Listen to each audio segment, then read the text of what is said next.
tu.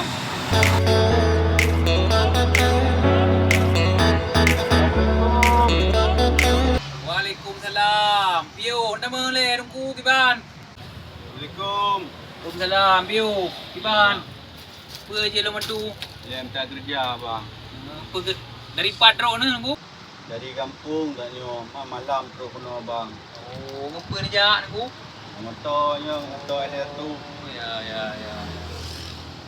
Oh, jadi jak kena dari kampung ni langkah ni minta kerja. Minta kerja cuman nak telefon lengai mono man tu kena kah. Ya tapi jadi belum ada. Oh dia oh. Nah, tunggu ya. Ya je nak terima bang Pak Ron. Oh, jadi nyo keadaan tunggu dengan keadaan tepi karyawan pi na mau pada duduk ro tunggu kan. Manyo tengah keadaan lagi jadi ka tanyo istirahat dari tunggu kan. Man ki banjara lu turun tunggu yo. Bu len baju tunggu. Tolong bang. Oh, belum len baju bu. Jadi ki banjara man tunggu mi untuk kerja tanyo ana pada yo kan.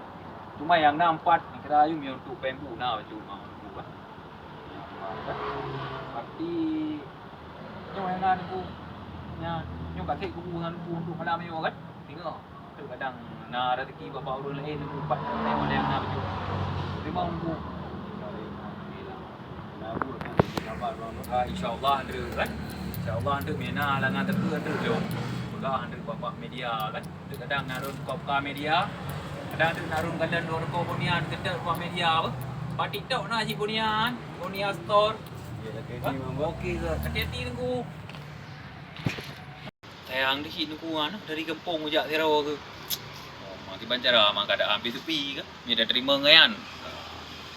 Karyawan drone macam yang kata Peter Hart kan nampak bro kan mungkin terima ngayan bancara le kira abu kira orang lain tu terima nyam tu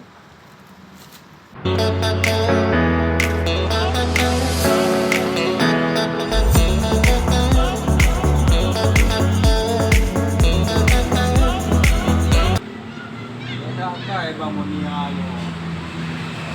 Tahu dah rezeki ya.